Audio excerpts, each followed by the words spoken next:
everyone. My name is Len Arboleda, and today we're going to talk about freelancing.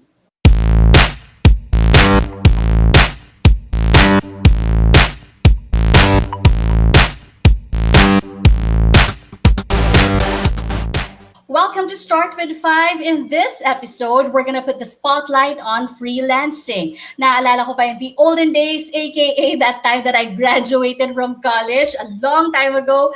Freelancing scared a lot of people because you don't get a regular salary, you don't get to enjoy benefits, but now people are more open to it. Now, there are many ways to succeed as a freelancer, but let's start with 5. Sharing with us the lessons that she has learned over the years is Anne Asis.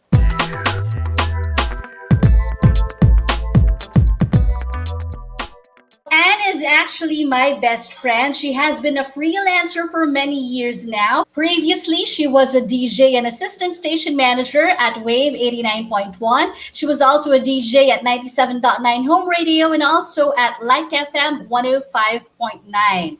Currently, she is a voice talent. She has been the official voice talent for Fox Live Asia and also a talent for several ad campaigns and even live events.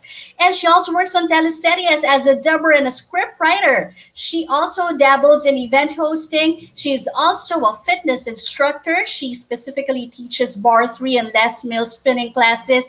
And she is the baker boss at Love Miss Baker Manila. And with that, let us bring her in. Please welcome Anne Asis. Hi, Anne. Yay! Dapat meron akong pom-poms. Moms. Ang saya. Okay, so today we're going to talk about your experiences as a freelancer. First question is, as I was saying a while ago na nung time that we graduated from college, a lot of people were not really into freelancing kasi nga ang daming uncertainties. Have you always wanted to go into freelancing or was there ever a point na you thought about keeping a 9 to 5 job?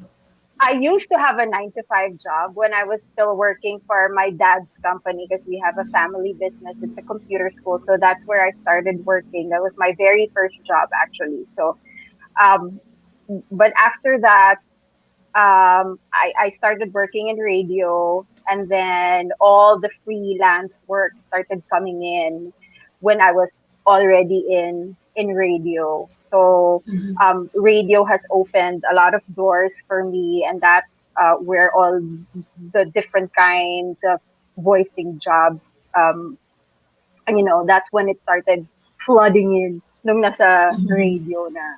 What fears did you have when you finally decided na magpo-full-time freelancer na ako? Ano yung mga worries that you had in mind that time? Biggest worry ko noon when I left radio and started doing full-time freelance work was, when am I gonna get my next paycheck? Kasi wala na yung wala na yung regular paycheck mo, so you're not paid every 15/30th of the month anymore. So I think that's the biggest worry, not just for me but for all freelancers. When am I gonna get my next check, my next paycheck? Despite that fear, what convinced you to finally go ahead and do it full-time? Kasi I was already doing it for a long time. I was doing it on the side first when I was still working for Wave. I started doing my first dubbing project around 2004. Tapos I voiced my very first TV commercial, if I'm not mistaken, 2002 or 2003. I can't really remember.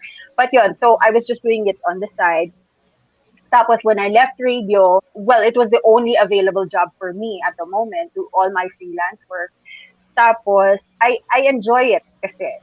So even if there are these fears na wala na akong stable income, I really enjoy it. I enjoy voicing, I enjoy baking. And then eventually I started teaching these fitness classes na freelance din ako doon.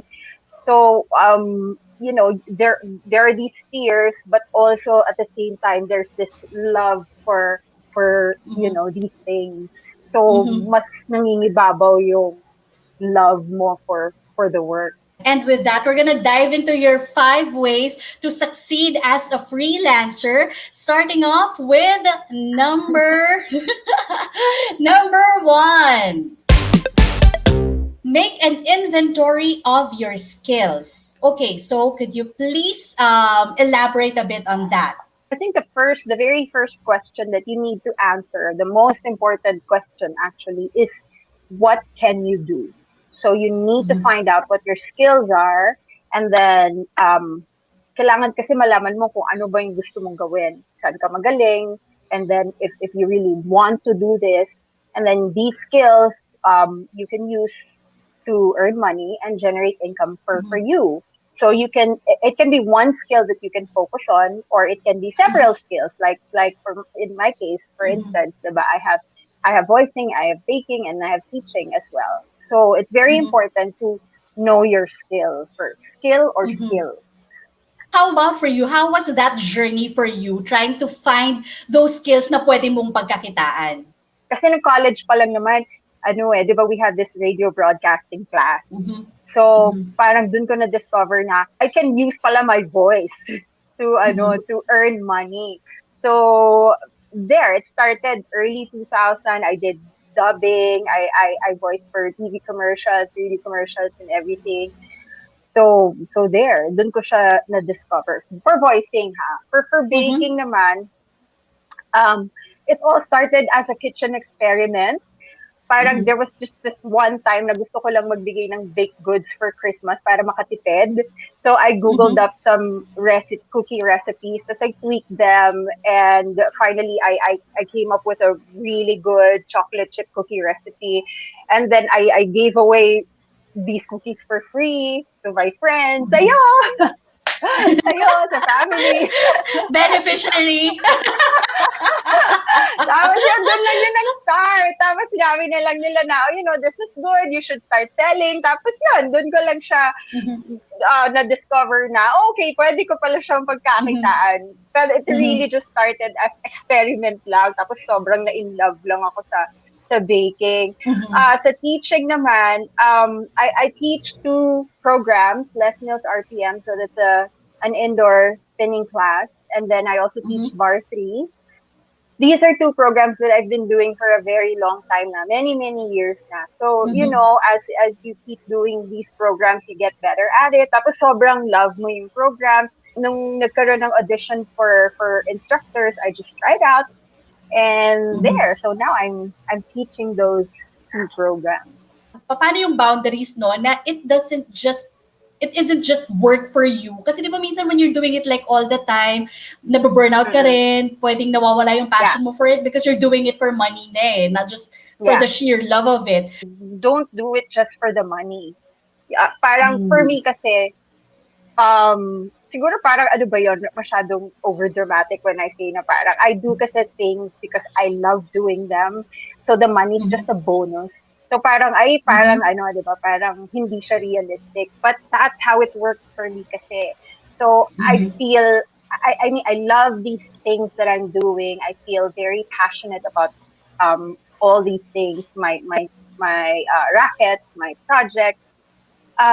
So it doesn't really feel like working at all. But sometimes you do get tired, di ba? Lalo na kung kunwari, you have several dubbing projects in a day, and then you have to go from one studio to the other.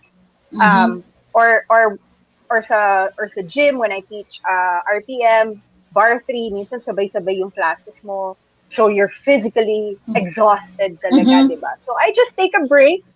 Siguro I give myself like a day or two to rest my voice, rest my body, and then after that, when I'm already, fully charged, fully energized, I go back at it.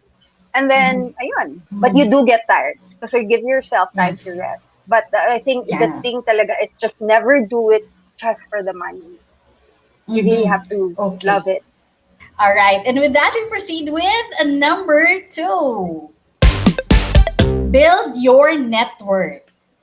How did you do this and why should you do this? Well, now that you've figured out what your skills are, and then you're already, using these skills to work for you, it's important to put yourself out there, gather potential clients, and then grow your network. So it's very important to establish a good working relationship with your clients. Kasi Mhm. when they like your work, when they like what you do, they spread the word. And that's how Mhm. you build your network. Minsan nga, it gets to Yeah. the point na wala ka nang ginagawa eh. 'Di ba? Parang Mhm. Mhm. your Yeah. past clients na lang will remember na, oh, you need a VO, si Anne, tawagan mo, ito yung number niya. 'Di Mhm. ba? So, Mhm. just make sure that you have all the time a good working relationship with your client. So Mhm. that's the reason why you should build your network, work on growing your network.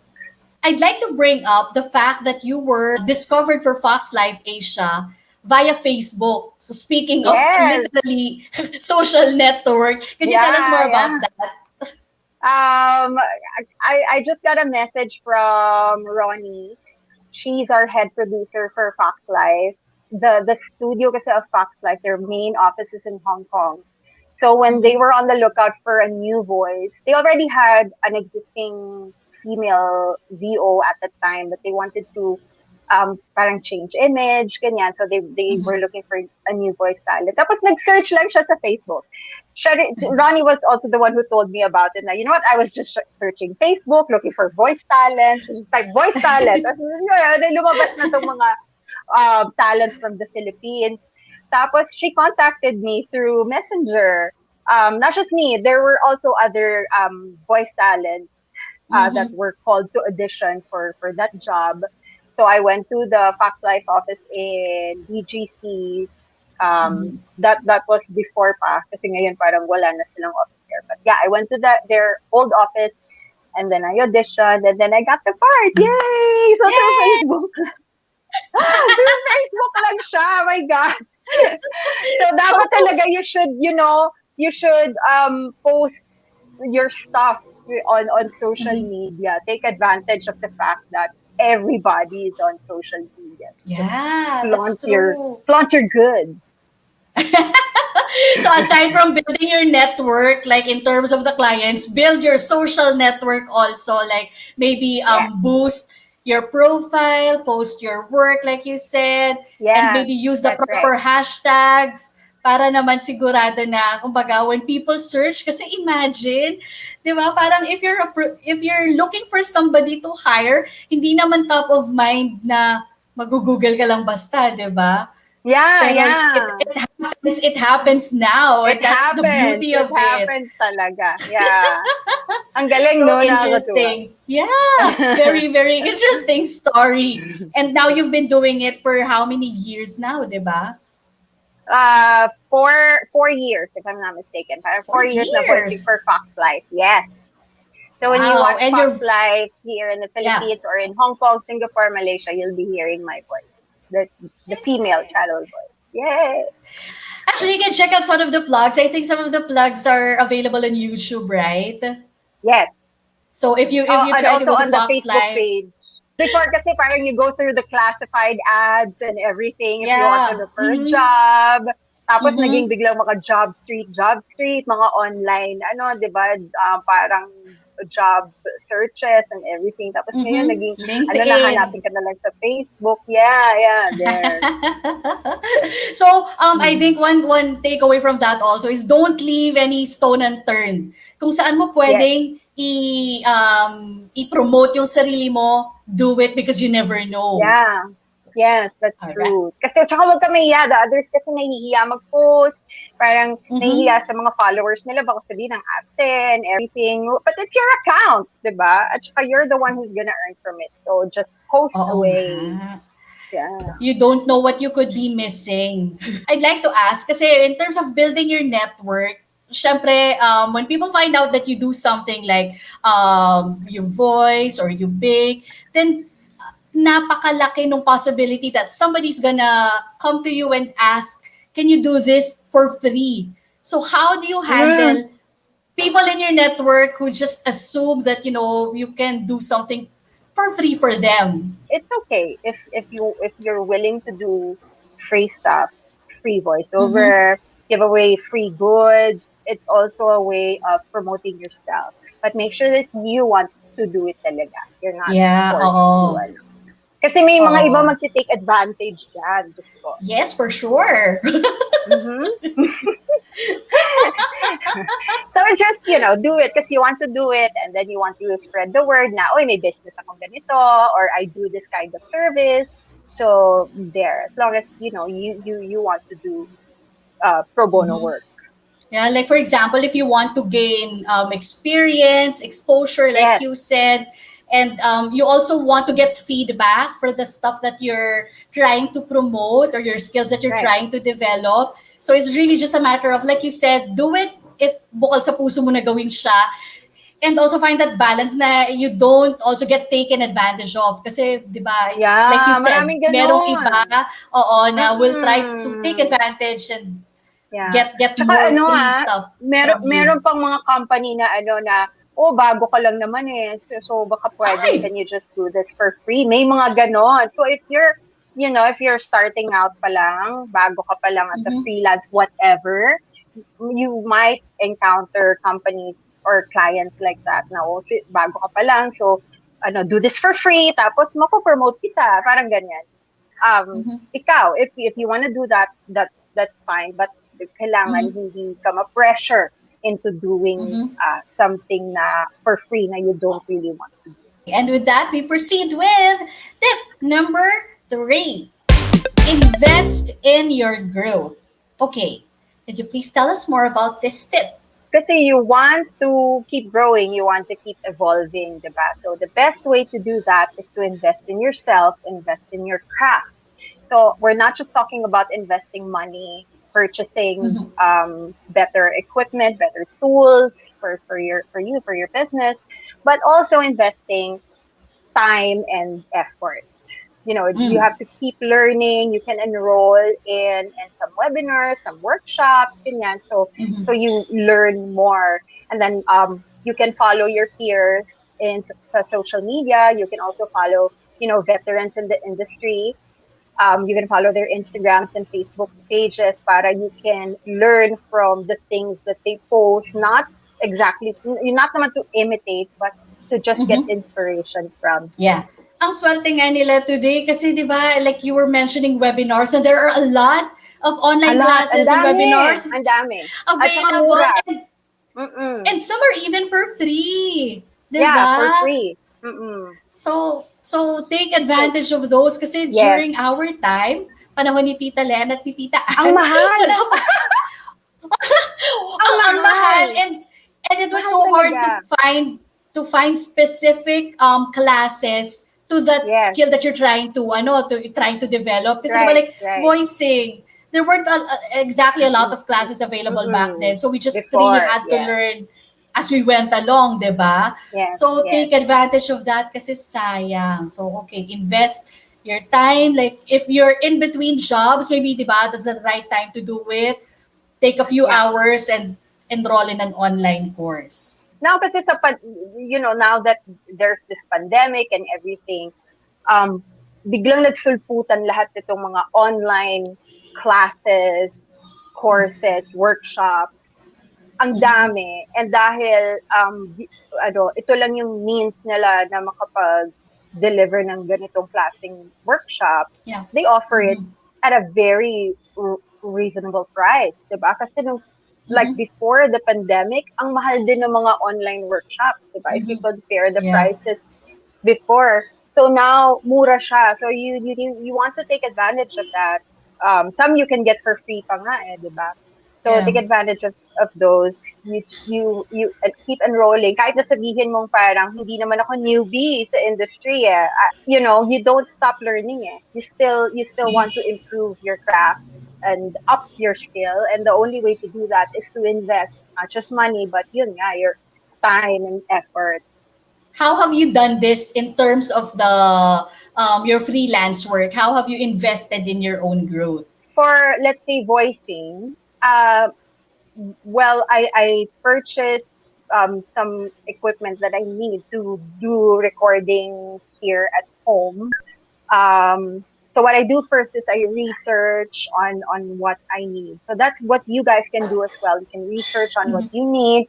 You can get advice. You can get tips from your peers. What I do also is I watch these review channels on YouTube. There's this channel that I recently subscribed to.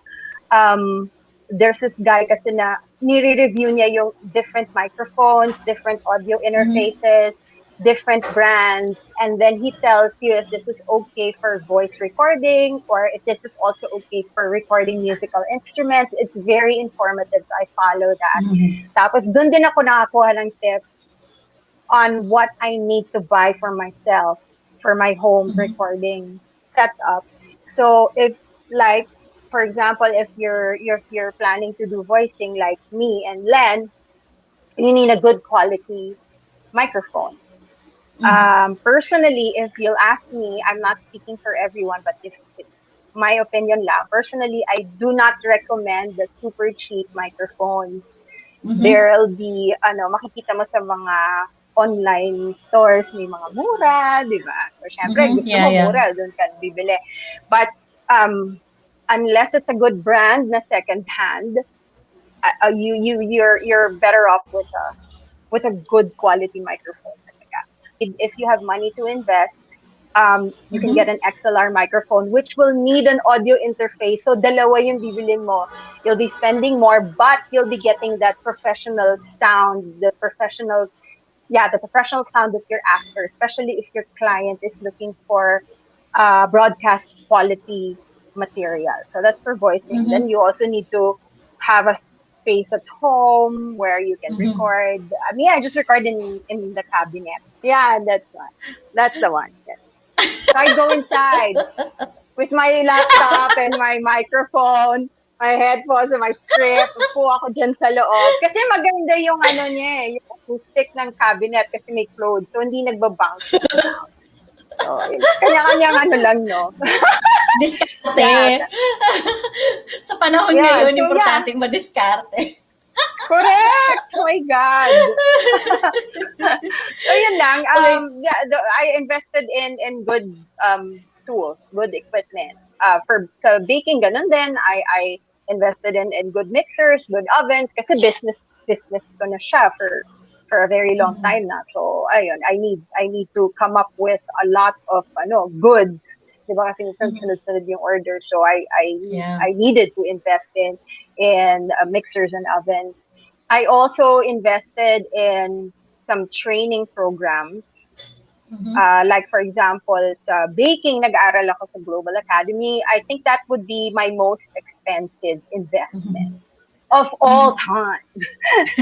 Kasi ang mahal ng tuition fee. I didn't want to enroll lang in a crash course, in a baking crash course. Kasi gusto ko talaga parang professional diploma level na course. So that's Yeah. the reason why I invested in that. I studied in Global Academy. I already knew how to bake during that time. And I had no plans of becoming a chef. I just wanted to learn more and, like gain more confidence in the kitchen. So, sa baking yun. And also, training programs sa fitness. Kasi I teach Les Mills RPM. So, sa Les Mills kasi, all their programs, they have these levels of training. So, there's the initial module training and then there's the 2 advanced instructor trainings. So, I took those 2. I had the first one in Malaysia and then the second one in Singapore. So, I invested in that. Hindi naman nadagdagan yung sweldo ko masyado dahil nag-train ako. But, I did it for myself, for personal fulfillment. Because, syempre, you want to, learn, yun nga, like I said, we want to learn more and then we want to improve our skills. So, you invest. One takeaway from this is that you just have to do the research kasi mahirap mag-spend na, for example, akala mo nakakatipid ka, pero hindi naman din pala. So in the end, you'll end up spending more.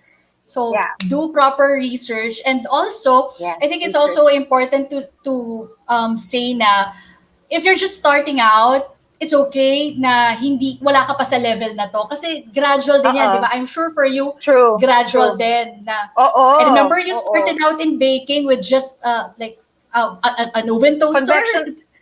Oo, convection oven lang na maliit. Ayun. Doon lang ako nag-start. Tapos wala pa akong mixer, hand mixer lang yung gamit ko. So magsa-start ka talaga sa the basics. And then habang nagiging mas skilled ka na, then you parang upgrade your equipment, your tools, diba? Yan. So don't pressure yourself. You'll get there little by little, Yes. diba? Yes. Okay. And now let's go to number 4. Be money wise. Very delicate topic for freelancers. So please elaborate on this one. Kasi nga, di ba, kanina we mentioned na yung fear ng lahat ng freelancers, the dilemma of freelancers is you don't know when your next paycheck is coming in kasi wala na tayong regular pay, di ba? So it's very important to be money-wise. Alam mo, honestly, I'm very bad at saving money and budgeting. So, hindi, alam mo yan, parang, but I want you guys to learn from that. Huwag niyo akong tularan. So, you have to really save your money. Talk to a Sun Life advisor today. So, alam niyo na kung ano yung isa sa mga projects niya. If you want to put your money in the bank, like me, that's what I do, that's fine. Just make sure that you have more than enough stocked up, saved up, para when you're waiting or while you're waiting for your next paycheck, hindi ka nga, diba? You'll be just fine. Yeah. Ang hirap kaya, di ba? I can imagine kasi like, one time, marami kang, itong month na to, pwedeng ang dami mong sweldo na papasok. Yes. And then the next month, pwedeng konti lang or pwedeng wala at all. Diba? Yeah. So you really have to save up for, kumbaga, you don't spend your money all in one go. Yeah. And also, I think, this is where we point out that you also need to educate yourselves. We've been talking about all those webinars, and there are a lot also on financial literacy. So, during our time, many years ago, wala din mga... Hindi natin alam yun. You know what? Naalala ko na nagsimula akong mag-DJ. I didn't even know how to, or that I needed a TIN number. Kasi parang I was getting paid even without it eh. Yeah. So, parang kailan mo nalaman na kailangan mo ng TIN? Parang may nagbanggit lang na parang, talaga? Alam mo yung ganun? So, I went to BIR and then I applied to get a number. So, walang mga ganun eh. But now we have all these groups for freelancers who can share information with you. And there are all these financial literacy classes that you can take online. So, please, we beg of you, take advantage of those. Actually, now that you mentioned yung TIN, alam ko meron na din like groups na they offer accounting services for freelancers, especially now kasi 'di ba we're required na to have an official receipt, and then of course we pay our taxes, and then sometimes hindi tayo marunong, hindi natin alam how to do it. Like me, talagang my God, hindi ko naiintindihan yan. So there are these groups that offer accounting services for freelancers. So you can go Google it up sa internet, or if you're already part of yung mga chat groups, you can ask your peers about it. Ang dami. There's just so much information online where na matututo ka how to save your money, where to invest, and how to pay your taxes, yan. Yeah, get yourself an insurance policy, invest in wherever, and also find yourself an accountant kasi very important dahil parang I remember during my DJ days then, meron akong TIN number. And then I didn't know na meron pala yung annual na fina-file. So parang when I got there, my God. All of a sudden, ang dami ko palang utang. So syempre nagulat ako. Kasi I didn't know. Diba? I was supposed to pay a certain amount pala of what I'm earning every month. Like, I think 3% ba or something. So, hindi ko alam yun that time. Ako naman, I had to pay about 3 years worth or so. So, imagine ang laki Oh, nun. I had to shell oh, it out in one go kasi parang I think I oo. needed my tin to apply for, I don't know, some loan or something.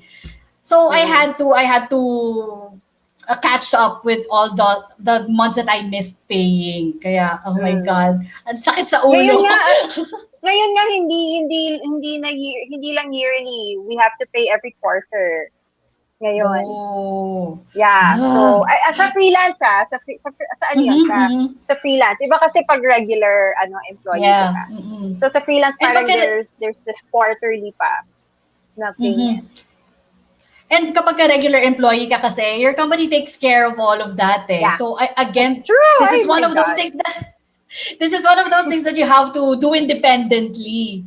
Yes. 'Diba?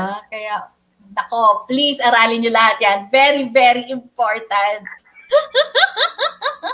Traumatic. Para sa, I'm traumatized. Ako pala yung may hugot dito sa tip na to. Langya. Be money wise. Talk to a Yes. Sun Life advisor today.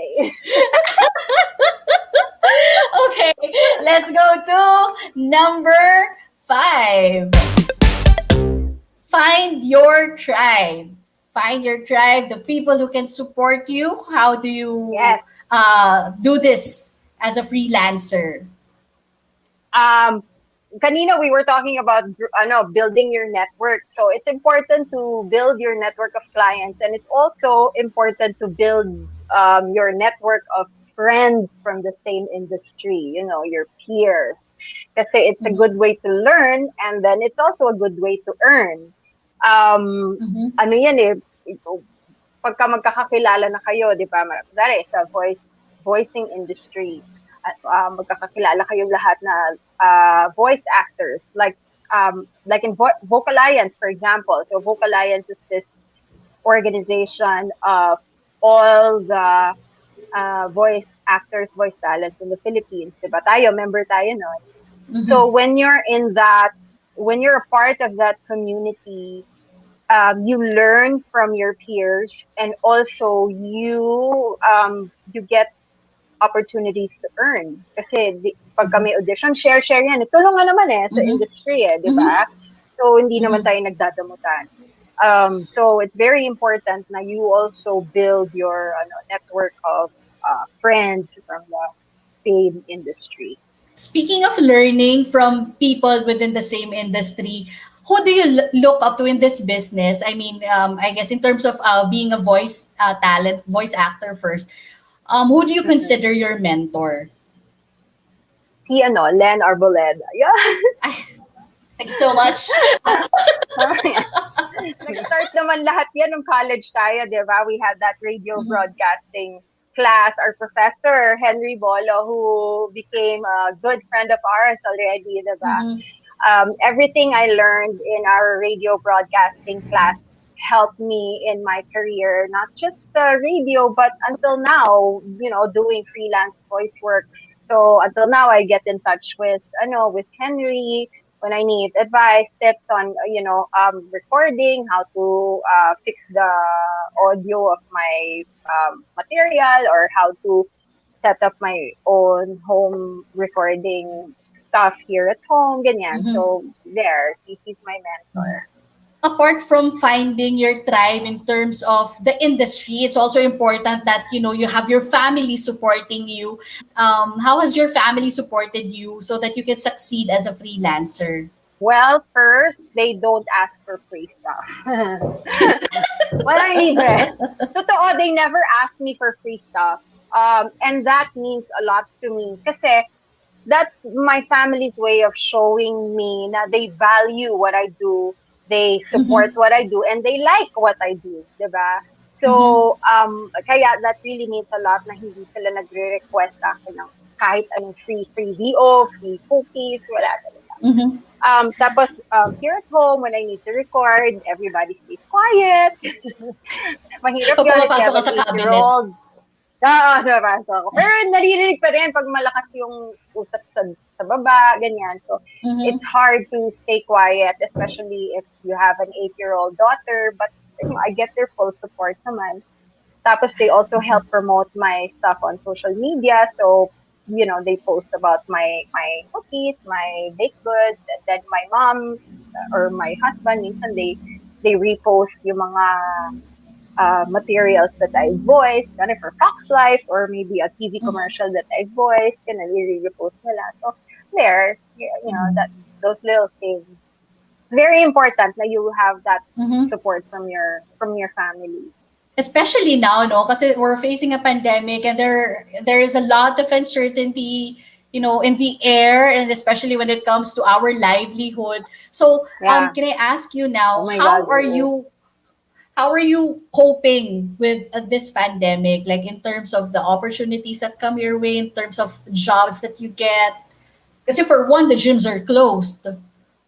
Oo, kaya wala akong income sa gym at all, zero. The others kasi my co-instructors, they do online classes. Meron naman, like in Bar 3, they offer online classes, which you can check Mm. out. You can go to the Bar 3 website, or you can go to the Instagram account or Facebook page of Bar 3. Pero ako kasi I don't do online classes, so wala talaga akong income sa gym or sa studios. And there are lesser rackets now. Haven't you noticed that? Talagang Yeah. konting-konti yung mga rackets. Kasi walang events, social gatherings are still not allowed. So there are lesser hosting gigs, live VO gigs, konti, and then they close down ABS-CBN. So, there's this uncertainty kasi I work there as a freelance voice actor. So, hindi namin alam kung may project pa in the future. So what I do is, well, first I pray and hope for the best. And also, kahit na konti lang yung mga racket, I always stay on the lookout for job opportunities. So I'm always checking online. I post my stuff online. I tell the whole world, voice talent po ako. You need a voice for your ad or your material, your corporate AVP, hire me. So yun, I just post that para, diba? Para aware yung mga Yeah. tao. Yeah, tapos pag may mga audition kasi sa Vocal Alliance, they post naman if they're looking for voice talent. Ganyan. I just audition and audition. Minsan parang nakakawalang gana kasi isipin mo parang hindi ka naman makukuha, but just keep trying. Meron nga ako isang project, nitong last week lang. Um Mm-hmm. in our Facebook page ng Dubbers, parang somebody posted na they were looking for a female voice talent for two scripts. Tapos I was really hesitant. Sabi ko, magpa-pass ba ako dito? Kasi parang hindi naman din ako makukuha. Especially nung nakita ko na parang nag-reply na yung mga magagaling na voice talent, di ba? So parang, okay, we're gonna submit. Yan, submit ko. Ay, magpa-pass na naman si Miss ganito. Siya na lang, siya na makukuha dyan. And then nakuha ko. For a better future, shared by all. Coca-Cola. Go beyond good. They chose my voice. Just keep trying. Kahit na isipin mo na parang hindi naman ako bagay for that. Okay lang, try mo lang, di ba? Kasi you'll never know. Konti na lang nga yung mga racket eh. So, pag may opportunity to try out, just go for it. That's what I do. So, there. Sige nga, mag-audition na ako ulit. Go! Go! Kasi hindi mo naman malalaman, di ba? Kung makukuha ka or hindi. But try mo lang. Yeah, that's true. Oo na nga, ito na nga. Sige, off na natin. Off na natin ka, mag-record ka na. Okay, so those are Anne's tips on how to succeed as a freelancer. Let us do a recap. 1, make an inventory of your skills. 2, build your network. 3, invest in your growth. 4, be money wise. And 5, find your tribe. I have a last question. You've been doing all these things for a long time already, and a while ago you were saying na nag-audition si ganito yung mga magagaling. So parang I think you still feel, a sense of insecurity sometimes, like in terms of the Yeah. competition. How do you I handle don't that? I don't see my fellow voice actors or voice talents as competitors. I don't see them as Mm-hmm. competitors. I see them as colleagues. I see them as friends. Some of Mm-hmm. them are really good friends of mine. Even if I've been doing it for a long time na, since 2002. So, ang tagal na yan. Ilang years na yon? 2, 3, 4, 5, 6, 7, 8, 9, 10, 11, 12, 13, 14, 15, 16, 17, 19 years? 20? Gusto kayo nagbilang ka Almost sa 20? kapilo. Parang almost, Yeah. almost 20 years. Yeah. Grabe, ano? Mhm. Ang tagal na natin pala. Ngayon ko lang na-realize na nagbilang ako. But yeah, meron pa rin. Minsan nafe-feel mo pa rin na parang, ay, mag-audition na si ganyan. Syempre, mas veteran yan kaysa sa'yo. So, Mhm. minsan naisip ko na parang, ay, wag na, makukuha na niya yan. Pero keep trying. Kasi, naman the clients naman will be looking for different voice qualities. So they don't really look at your resume. They don't look at how many years you've been in the industry. They just listen to your voice. Mm. The voicing to us, the Mhm. voicing. Mhm. So there, you just have to keep trying. Parang feeling ko lahat naman, no, makaka-feel ng ganong parang konting insecurity about yourself. Mhm. But don't Yeah. let that stop you from showing the world what you've got. Diba? Mhm. Thank you so much, Anne, for spending time with us today and all the practical tips that you shared. Given the pandemic, like we were talking about a while ago, a lot more people are getting into freelancing, especially since na-disrupt yung kabuhayan nila. Some may have been, Yeah. laid off from work. Mm-mm. And hopefully this helps them out somehow. And that's it, ladies and gentlemen. We hope you Sana. enjoyed today's show Good and luck. picked up some valuable insights. Yes, good luck. You can do it. And we wish you well in this endeavor. It will not be easy, but you can do it little by little. Yes. Start with 5. Good luck. Thank you so much, Anne, for being with us today. This has been Len Arboleda together with Anne Asis. Thank you for joining us today, Thank and until you. next time. Bye.